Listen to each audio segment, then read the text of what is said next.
Praise the lord అందరికీ. ఈ సమయంలో కొన్ని ఆత్మీయ మాటలు ధ్యానించుకుందాం. యేసయ్య ఈ లోకంలో సువార్తను ప్రకటించిన దినాలలో ఆయనకు 12 మంది శిష్యులున్నారు. 12 మంది శిష్యులలో ఒక శిష్యుడైన యూదా ఇస్కరియోతు గురించి దాచబడిన మర్మాలు ఈ సమయంలో మనం ధ్యానించుకుందాం. యూదా ఇస్కరియోతు అనే వ్యక్తి చాలా ప్రాముఖ్యమైన వాడు. యేసయ్య మరణానికి ముఖ్య కారణంగా ఉన్న వ్యక్తి యూదా ఇస్కరియోతు. ఎవరినైనా మనము మర్చిపోతామేమో, కానీ యూదా ఇస్కరియోతు అన్న పేరు మనము విన్న వెంటనే దేవాది దేవుణ్ణి మోసం చేసిన వ్యక్తి, ఆయనని గాయపరిచిన వ్యక్తి, ఆయన వెనకాలే ఉండి యేసయ్య వెనకాలే తిరిగి దేవుణ్ణి మోసం చేసిన వ్యక్తి అని మనకందరి హృదయాలలో నాటుకుపోయిన విషయం ఇది. ఈ యూదా ఇస్కరియోతు గురించి ఈ సమయంలో కొన్ని దాచబడిన మర్మాలు, కొన్ని విషయాలు మనం ధ్యానించుకుందాం. లూకా సువార్త 9వ అధ్యాయంలో ఒక మొదటి వచనంలో ఒక మాట ఉంటుంది. దానికంటే ముందు అసలు యూదా ఎవరు, ఆయన ఏం చేశారు అనేది మనం ధ్యానించుకుందాం. యేసయ్య యూదాని ఎప్పుడు కలిశారు అనే విషయం బైబిల్ గ్రంథంలో లిఖించబడలేదు. సీమోను పేతురు, ఆంద్రేయని యేసయ్య వాళ్ళిద్దరూ చేపలు పడుతున్న సమయంలో యేసయ్య వెళ్లి, నా వెంబడి రండి, నేను మిమ్మును మనుషులను పట్టు జాలరుగా చేస్తాను అన్న వెంటనే పేతురు అండ్ ఆంద్రేయ ఇద్దరు కూడా దేవుని యొక్క ఆహ్వానాన్ని అందుకుని చేపల వలలన్నిటిని విడిచిపెట్టేసి యేసయ్యని వెంబడించారు. అలాగే జెబెదయి కుమారులైన యోహాను, యాకోబు కూడా వాళ్ళు చేస్తున్న పనిని విడిచిపెట్టేసి దేవాది దేవుడైన యేసయ్య మాట విన్న వెంటనే వాళ్ళ పనులు వదిలేసి యేసయ్యని వెంబడించారు. ఇలాగా ఎలాగైతే యేసయ్య ఇన్వైట్ చేశారో వీళ్ళు ఎలాగైతే వాళ్ళ పనులను విడిచిపెట్టి యేసయ్యని వెంబడించారో అనేది కొన్ని శిష్యుల గురించి వ్రాయబడి ఉంది. కానీ ఇస్కరియోతు, యూదా అసలు యేసయ్యని ఎప్పుడు కలిశారు అనేది వ్రాయబడి లేదండి. అయితే యేసయ్యకి 12 మంది శిష్యులు ఉన్నారు కదా. ఈ 12 మంది శిష్యులలో యూదా ఇస్కరియోతు ఒకడు కదా. యేసయ్యకి అన్ని తెలుసా తెలీదా? చెప్పండి, అన్ని తెలుసా తెలీదా? యోహాను సువార్త 2వ అధ్యాయము 24వ వచనంలో ఒక మాట ఉంది. అదేంటంటే, మనుష్యుని ఆంతర్యమును ఎరిగినవాడు. యేసయ్యకి మనుష్యుల ఆంతర్యంలో ఏముందో, మనుష్యులు ఏమైతే ఆలోచించుకుంటున్నారో, వాళ్ళ హృదయం ఆలోచనలు ఏంటో అన్ని ఎరిగినవాడు యేసయ్య. అయితే యేసయ్యకి యూదా ఇస్కరియోతే నన్ను అప్పగించబోతున్నాడు అని తెలుసా తెలీదా? హీ నోస్ ఎవ్రీథింగ్ కదా. అయినా సరే ప్రతి ఒక్కరిని, ఆ 12 మంది శిష్యులని, ఆ మిగతా 11 మంది శిష్యులని యేసయ్య ఎలాగైతే ప్రేమించారో, ఈ 12వ వాడైన ఇస్కరియోతు యూదాని కూడా యేసయ్య అలాగే ప్రేమించాడు. ఎక్కడ కూడా పక్షపాతము చూపించలేదు. దానికి ఒక నిదర్శనంగా మీకు ఒక వాక్యాన్ని చూపించాలి అని అనుకుంటున్నాను. లూకా సువార్త 9వ అధ్యాయము 1వ వచనం. ఆయన తన 12 మంది శిష్యులను పిలిచి సమస్తమైన దయ్యముల మీద శక్తిని, అధికారములను, రోగములు స్వస్థపరచు వరమును వారికి అనుగ్రహించెను. ఇక్కడ చూసారా అండి, తన 12 మంది శిష్యులను పిలిచి, అంటే యూదా ఇస్కరియోతు తనని ఎలాగైనా అప్పగించబోతున్నాడు కదా.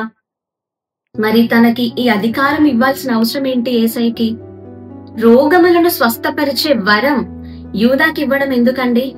కానీ చివరి వరకు యేసయ్య యూదా కోసం ఎదురు చూసినట్లుగా మనం అర్థం చేసుకోవాలి. అరే, ఒక్కసారికైనా తన తప్పుని గ్రహించకపోడా, ఇప్పుడు కాకపోతే రేపైనా తెలుసుకుంటాడేమో అన్న చిన్న ఆశ యేసయ్యలో ఉంది.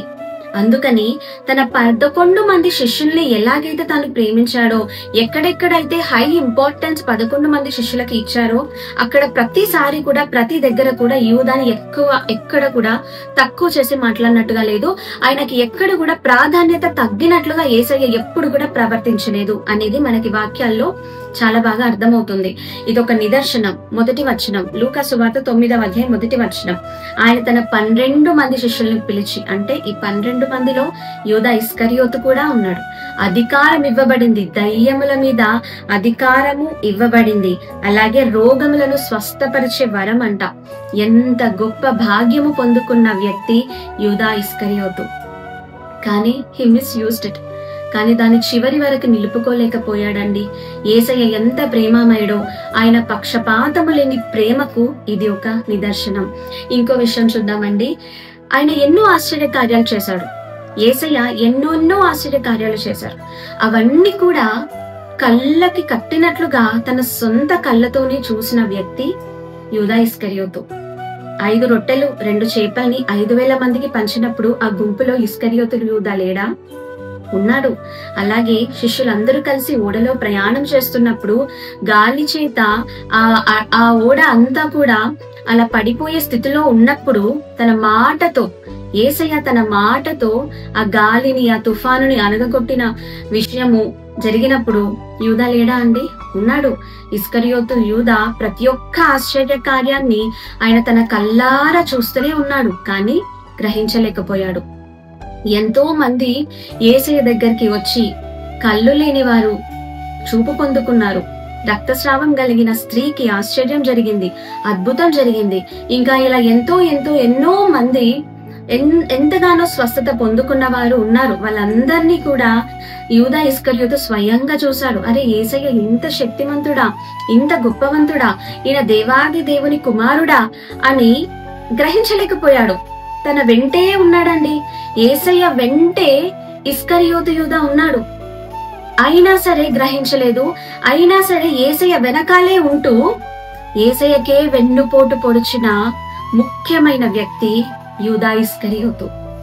ఎంతో మంది ఎన్నో పాపాలు చేశారండి, కానీ యేసుక్రీస్తు వెనకాలే ఉంటూ యేసుక్రీస్తు యొక్క వేర్ అబౌట్స్, అంటే యేసయ్య ఎక్కడున్నారు, యేసయ్య నెక్స్ట్ మినిట్ ఎక్కడికి వస్తారు, అవన్నీ కూడా తన శత్రువులకు అప్పగించినట్లుగా, అంటే అవన్నీ కూడా అప్డేట్స్ ఆ రోమా సామ్రాజ్యంలో ఉన్న వారికి ప్రతి ఒక్క అప్డేట్స్ యేసుక్రీస్తు వెనకాల ఉంటూ యూదా ఇస్కరియోతు అప్పగించాడు, అన్ని తెలియజేశాడు.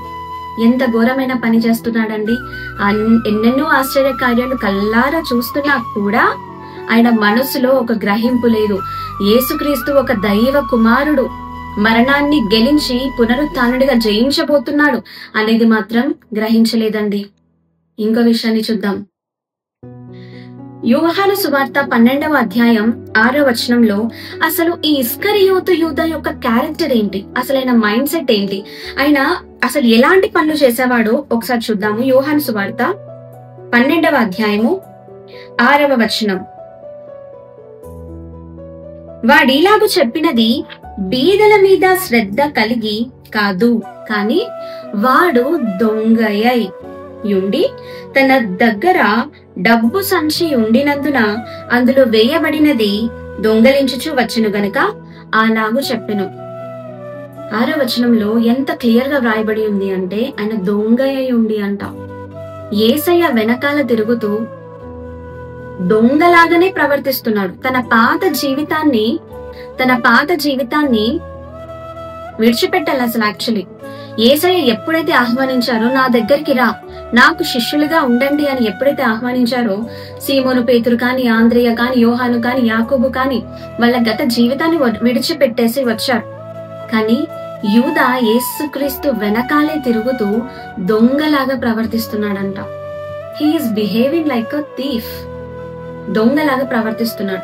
అసలు ఇక్కడ జరిగిన సందర్భం ఏంటంటే, ఇక్కడ మరియా మిక్కిలి విలువగల అచ్చ జటామాంసి అత్తరు తీసుకుని యేసుక్రీస్తు పాదములకు పూసి తన తల వెంట్రుకలతో ఆయన పాదములు తుడిచెను.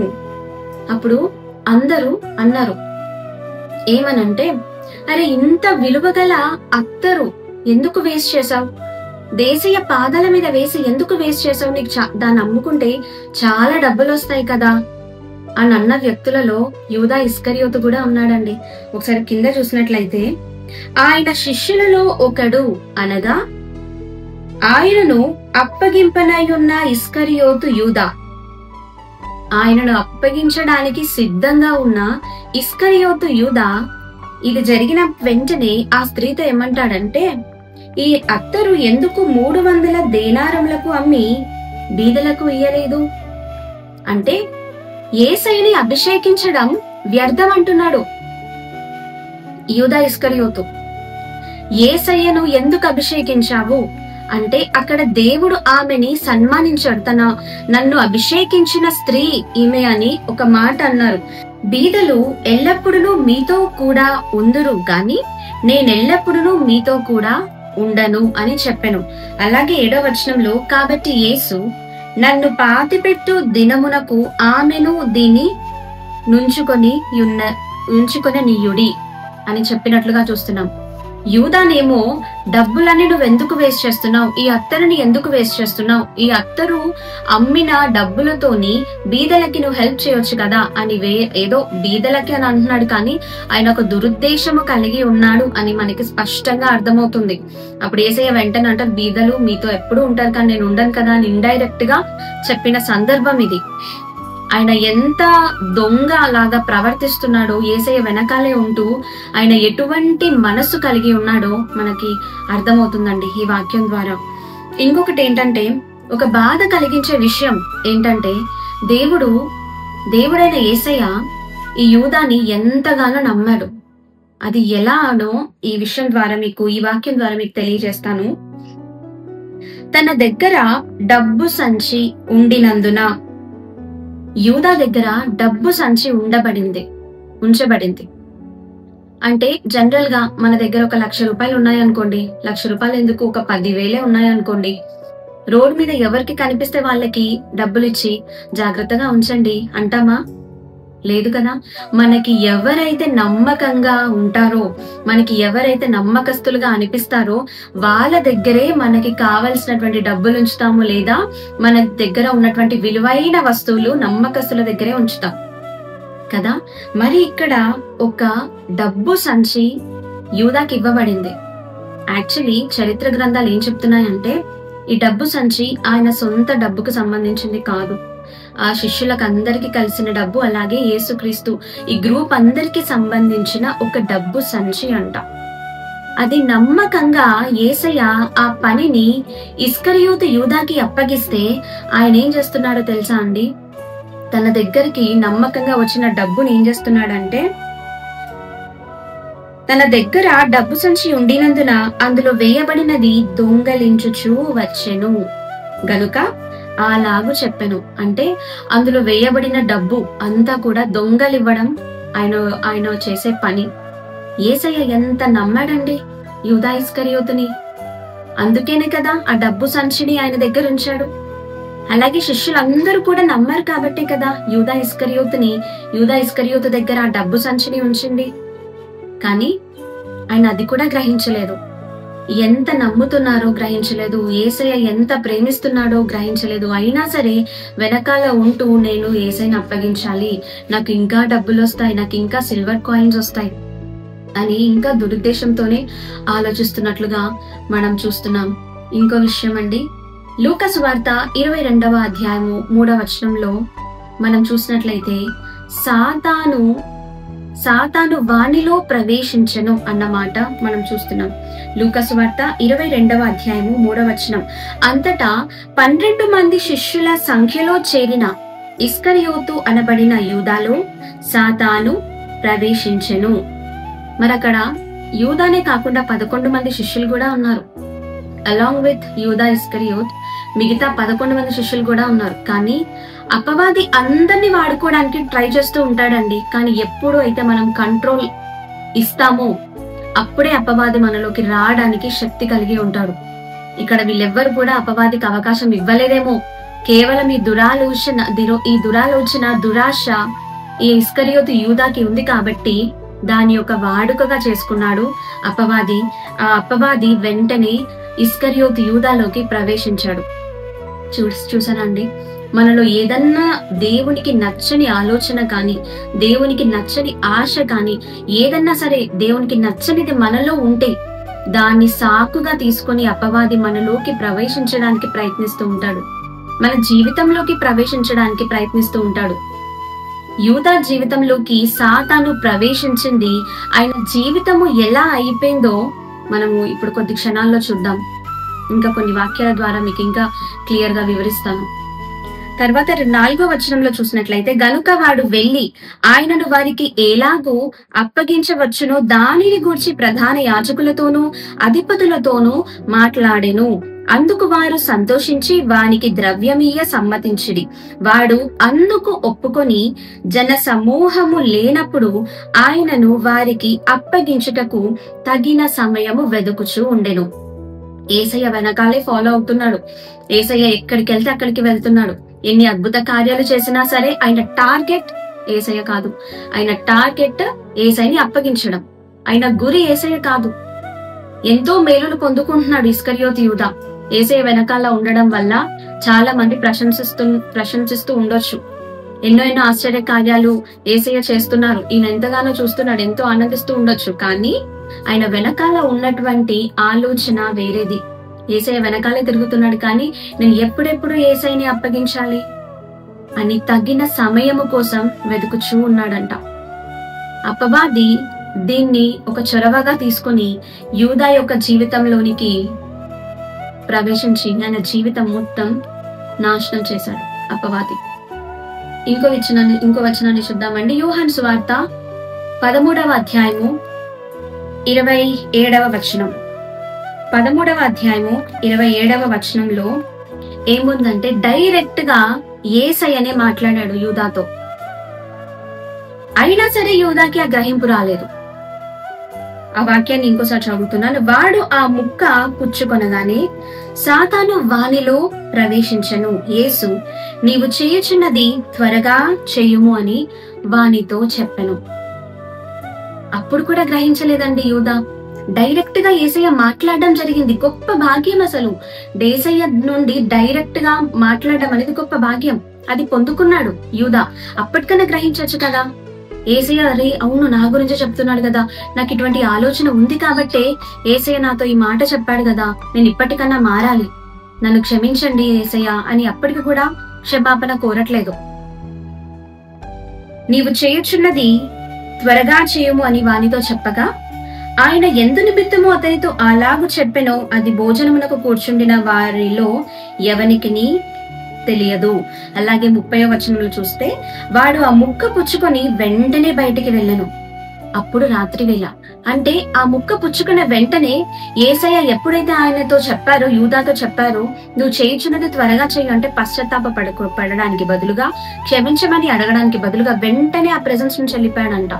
అంటే దేవుని సమక్షంలోనే లేడు, దేవుని సన్నిధానంలోనే లేడు, బయటకు వచ్చేసాడు రాత్రిపూట. బయటికి రావడానికి గల కారణం ఏంటంటే అపవాది యూదాని ఉండనివ్వలేదు.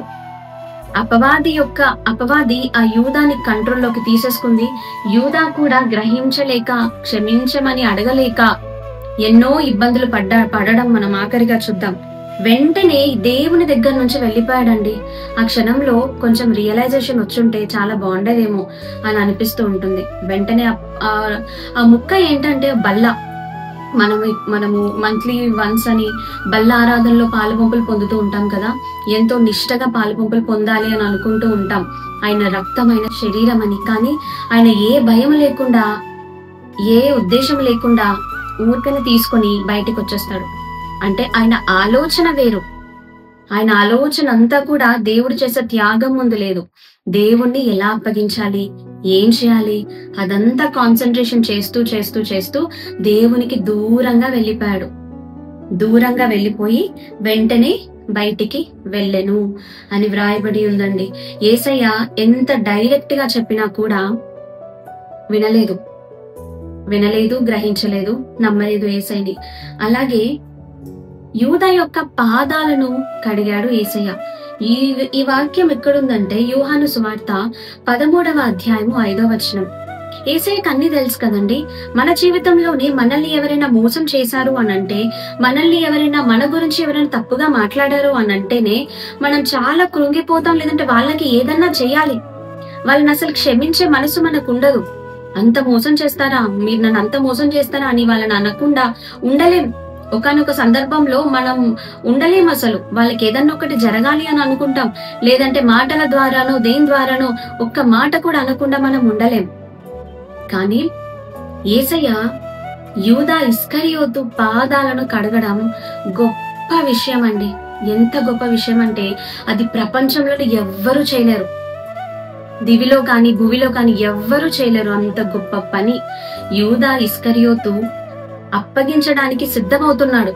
అసలు దేవుని మరణానికి సంబంధించిన వ్యక్తి, మరణానికి కారణమైన వ్యక్తి యూదా ఇస్కరియోతు. అయినా సరే దేవుడు ఎంతో ప్రేమతో అప్పటికైనా సరే, అరే నా చేతులతో పాదాలను ముట్టుకుంటే ఇస్కరియోతు యూదా మారతాడేమో అని అనుకున్నాడేమో. ఎందుకంటే నేను కొద్ది రోజుల్లో నేను చనిపోతాను, తర్వాత మరణాన్ని గెలిచి తిరిగి లేస్తాను, పునరుత్థాన శక్తిని పొందుకుని నేను పరలోక రాజ్యానికి వెళితే నా యొక్క సువార్త భారము ఈ 12 మంది శిష్యులే మోయాలి కదా. ఈ 12 మంది శిష్యులే నా సువార్తను మోయాలి కదా. సర్వలోకానికి వెళ్లి సువార్తను ప్రకటించాల్సిన బాధ్యత, ఎంతో మందిని ఆదరించాల్సిన బాధ్యత ఈ 12 మందికి ఉంది కదా. నేను ఆయన పాదాలను ముట్టుకుంటే మారతాడేమో అని అనుకుని ఉండొచ్చండి యేసయ్య. నా స్వహస్తాలతో, దేవుడు తన స్వహస్తాలతో మనల్ని అందరినీ క్రియేట్ చేసుకున్నాడు, మనందరికి రూపాన్ని ఇచ్చి నిర్మించుకున్నాడు కదా. అలాగే మనల్ని అందరినీ ఎలా చేసుకున్నాడు, అలాగే యూదా ఇస్కరియోతును కూడా చేసుకున్నాడు. అలాగే తన సొంత చేతులతోనే క్రియేట్ చేసుకున్నాడు, నిర్మించుకున్నాడు. ఎంతో ప్రేమామయుడు యేసయ్య.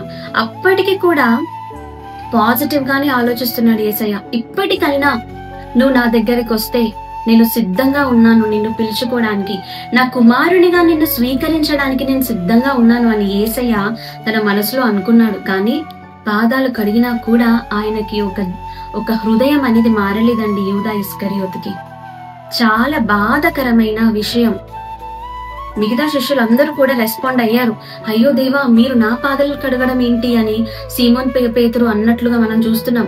యూదా ఇస్కరియోతు మాత్రం ఇంత చలనం కూడా లేకుండా ఉన్నాడు.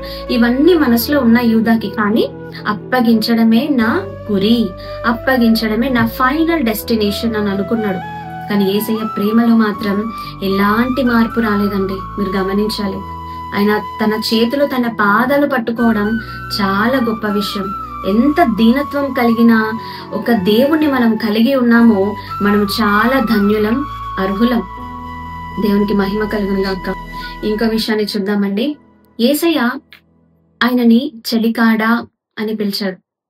ఎప్పుడైతే రోమా సామ్రాజ్యానికి అప్పగించడానికి ఆయన వచ్చాడో, ఈ వాక్యము మత్తయి సువార్త 26వ అధ్యాయము 50వ వచనంలో ఉందండి. తొందరగా చదువుతాను. యేసు, చెలికాడా నీవు చేయవచ్చినది చేయుము అని అతనితో చెప్పగా వారి దగ్గరికి వచ్చి ఆయన మీద పడి ఆయనను పట్టుకొనిరి. ఇంకోటి 48వ వచనంలో ఆయనను అప్పగించువాడు అంటే యూదా, నేనెవరిని ముద్దు పెట్టుకొందునో ఆయనే యేసు, ఆయనను పట్టుకొనుడని వారికి గుర్తు చెప్పి వెంటనే యేసునొద్దకు వచ్చి బోధకుడా నీకు శుభము అని చెప్పి ఆయనను ముద్దు పెట్టుకొనెను. చూసారా అండి, బోధకుడా ఎంత బాగా సంబోధిస్తున్నాడు. బోధకుడా అని ముద్దు పెట్టుకున్నాడంట. ముద్దు పెట్టుకోవడం అనేది ఒక సూచన. He is Jesus Christ, come and take over him. రోమా సామ్రాజ్యానికి చెప్తున్నారు, ఈయననే యేసుక్రీస్తు, మీరు వచ్చి నన్ను పట్టుకొని వెళ్ళండి అని చెప్పడానికి ఒక గుర్తు కోసము, ఒక గుర్తుగా పెట్టిన ముద్దు, యూదా పెట్టిన ముద్దు యేసయ్యకి. బోధకుడా ఎంతో ప్రేమ ఉన్నట్లు అంటే ఏమనుకుంటున్నాడంటే నేను చేసేవి ఏవి తెలియదు యేసయ్యకి అని అనుకుంటున్నారు. మనలో చాలా మంది కూడా నేను చేసేవి మనుషులు ఎవరు చూడట్లేదు కదా అని ఇష్టానుసారంగా పాపాలు చేస్తూ ఉన్నారేమో. ప్లీజ్ రిమెంబర్ ఎవ్రీవన్, మనుషులు చూడకపోవచ్చు కానీ యేసయ్య ఖచ్చితంగా చూస్తున్నాడు. మీరు ఏ పని చేస్తున్నారు, మీరు ఎక్కడికి వెళ్తున్నారు, ఎక్కడ సహవాసం చేస్తున్నారు, అన్ని కూడా యేసయ్య చూస్తూ ఉన్నారు. అన్ని కూడా తెలుసు యేసయ్యకి. మన హృదయాలోచన తెలుసు, మన మనసులో ఏమనుకుంటున్నామో ఎవ్రీథింగ్ హీస్ అవేర్ ఆఫ్. ప్రతి ఒక్కటి యేసయ్యకి తెలుసు. బోధకుడా అని ఎంత ప్రేమగా పిలిచినా కూడా అప్పుడు యేసయ్య నువ్వా ఇంత ఘోరమైన పని చేస్తావా అని ఒక్క మాట కూడా అనలేదండి. చెలికాడా నీవు ఎందుకోసమైతే వచ్చావో ఆ పనిని త్వరగా చేయి, ఆ పనిని నువ్వు త్వరగా చేయి. ఎంత ఘోరమైన మోసం ఈ యూదా ఇస్కరియోతు చేసినా కూడా చెలికాడా అని పిలుస్తున్నాడు. ఎంత ప్రేమ అండి. అప్పుడు కూడా యూదాకి అప్పుడు కూడా అవకాశం ఉంది, కానీ అప్పుడు కూడా పశ్చాత్తాపపడలేదు. చివరికి ఏమవుతుందంటే ఊరి వేసుకొని చనిపోతాడు యూదా. ఊరి పెట్టుకొని చనిపోతాడు. ఇక్కడ ఒక ప్రాముఖ్యమైన విషయం ఏంటంటే బైబిల్ గ్రంథంలోనే మొట్టమొదటిగా ఉరి వేసుకొని సూసైడ్ చేసుకున్న వ్యక్తి యూదా ఇస్కరియోతు. ఇప్పుడు ఈ లోకంలో మనం చాలా మంది ఉరి వేసుకుని చనిపోవడం మనం చూస్తున్నాం కదా. దాన్ని లోకానికి పరిచయం చేసిన వ్యక్తే యూదా. చాలా మందికి ఈ విషయం తెలీదు, కానీ మనం గ్రహించాల్సిన విషయం, అతి ప్రాముఖ్యమైన విషయం. ఎక్కడ చూసినా సూసైడ్ కమిట్ చేసుకుంటున్నారు, ఊరి వేసుకొని చనిపోతున్నారు, లేదంటే వాళ్ళకున్న విలువైన జీవితాన్ని తీసేసుకుంటున్నారు. దానికి మూల పురుషుడు యూదా ఇస్కరియోతు. దేవుని అప్పగించాడు, అలాగే విలువైన ప్రాణాలు పోవడానికి కూడా ఈయన మెయిన్ కారకుడుగా ఉన్నాడండి ఈ లోకంలో. 5వ వచనంలో 27వ అధ్యాయం 5వ వచనంలో అతడు 3వ వచనం నుండి చదువుదాం.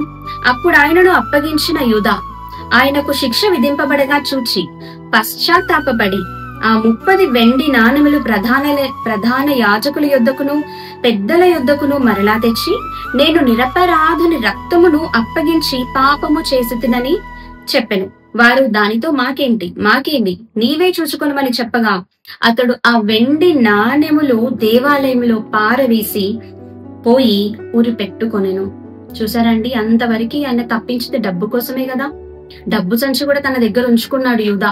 డబ్బు సంచి తన దగ్గర ఉంచుకొని డబ్బును దొంగతనం చేస్తూ ఉన్నాడు. ఇక్కడ కూడా 30 వెండి నాణాల కోసం మహా గొప్ప దేవుడైన మహోన్నతుడైన ఆ యేసయ్యను అప్పగించడానికి తీర్మానం తీసుకున్నాడు. ఇప్పుడు ఆ డబ్బు కూడా వద్దు, నేను ఒక పాపిని, నేను పాపము చేశాను అని అంటున్నాడు 4వ వచనంలో. నేను పాపము చేసి తిని కాబట్టి ఉరి వేసుకొని చనిపోయాడంట. అయితే ఇక్కడ పేతురు కూడా పాపం చేశాడండి. అంటే దేవుణ్ణి నేను ఎరుగను అని చెప్పి దేవుడి హృదయాన్ని గాయపరిచాడు. కానీ నేను ఇంత ఘోరమైన పాపం చేశాను కదా అని ఉరి పెట్టుకొని చనిపోలేదు పేతురు. దేవుడి దగ్గరకు వచ్చి ఎంతగానో పశ్చాత్తాపపడి క్షమాపణని అడిగారు పేతురు. అది యూదా ఇస్కరియోతు గారు చేసుంటే చాలా బాగుండేదేమో. ఆయన కూడా ఒక హతసాక్షిగా మారి ఉండేవాడేమో. ఆయన చేసిన తప్పేంటంటే క్షమించమని అడగకపోవడం. క్షమించమని అడగలేదు యేసయ్యని, పశ్చాత్తాప పడలేదు. దేవా నన్ను క్షమించేసయ్యా అని క్షమించమని అడిగినా సరే ఖచ్చితంగా యేసయ్య క్షమించేవాడు. కానీ తన జీవితం అంతటిని నాశనం చేసుకున్నాడు. ఒక ఉరిని పరిచయం చేశాడు లోకానికి యూదా ఇస్కరియోతు. ఒక మహోన్నతుడైన దేవుని కుమారుణ్ణి మరణానికి అప్పగించాడు. పోనీ అప్పటికైనా సరే ప్రాయశ్చిత్తం పొందుకుందామా, క్షమించమని అడుగుదామా అనే ఆలోచన యూదా ఇస్కరియోతుకి రాలేదు. ఉరిని పరిచయం చేశాడు. ఆయన ఉరి పెట్టుకున్నాడు. బైబిల్లో మొట్టమొదటి వ్యక్తి ఉరి పెట్టుకుని చనిపోయిన వ్యక్తిగా యూదా ఇస్కరియోతు చరిత్రలో నిలిచిపోయాడు. మన జీవితంలో కూడా ప్రాయశ్చిత్తం పడట్లేదేమో, క్షమించమని యేసయ్యని అడగట్లేదేమో, వేరే ఏ కారణాల చేతనైనా నేను సూసైడ్ చేసుకోవాలి, నేను చనిపోవాలి అని అనుకుంటున్నారేమో. మీకు ఇచ్చిన బంగారమైన జీవితాన్ని వదులుకోకండి. ప్రతి జీవితానికి ఒక మలుపు అనేది ఖచ్చితంగా యేసయ్య ఇస్తారు. ప్రతి దానికి ఉంది. ప్రతి ప్రాబ్లం కి సొల్యూషన్ ఉంటుంది. అలాగే మీ జీవితానికి కూడా ఖచ్చితంగా ఒక సొల్యూషన్ ఉంటుంది. దేవుని దగ్గర పశ్చాత్తాపం పడండి, క్షమించమని అడగండి. ఆయన ఇచ్చిన విలువైన జీవితాన్ని ఆయనకి ఇష్టానుసారంగా నడవడానికి ప్రయత్నించండి. అంతేగాని యూదా ఇస్కరియోతు లాగా గ్రహించకుండా యేసయ్య వెనకాలే ఉంటూ యేసయ్యని మోసం చేస్తూ యేసయ్యకే వెన్నుపోటు పొడుస్తూ క్షమించమని అడగకుండా పశ్చాత్తాపం పడకుండా ఉంటే చివరికి యూదా గారు ఎలా అయిపోయారు. అందుకే అలాంటి జీవితము మనం రాకూడదు అంటే దేవుని పైన ఆధారపడండి, ఆయన ప్రార్థన చేయండి. ఏ కష్టమున్నా ఏ నష్టమున్నా ఆయనని మాత్రం విడిచిపెట్టకండి. మీ జీవితం ఏమైపోయినా పర్వాలేదు, ఎంత ఘోరమైన జీవితాన్నైనా సరే ఆయన మార్చగల సమర్థుడు మన యేసయ్య. ఈ విషయాన్ని మర్చిపోకుండా మన జీవితంలో యేసయ్యని వెంబడిస్తూ ఆయనకి ప్రియమైన బిడ్డలుగా జీవిస్తూ యూదా ఇస్కరియోతు ఎలాంటి పనులైతే చేశాడో అలాంటి పనులు మాత్రం మనం చేయకుండా ఆయనకి ఇష్టమైన బిడ్డలుగా ఈ యాత్రలో కొనసాగుదాం.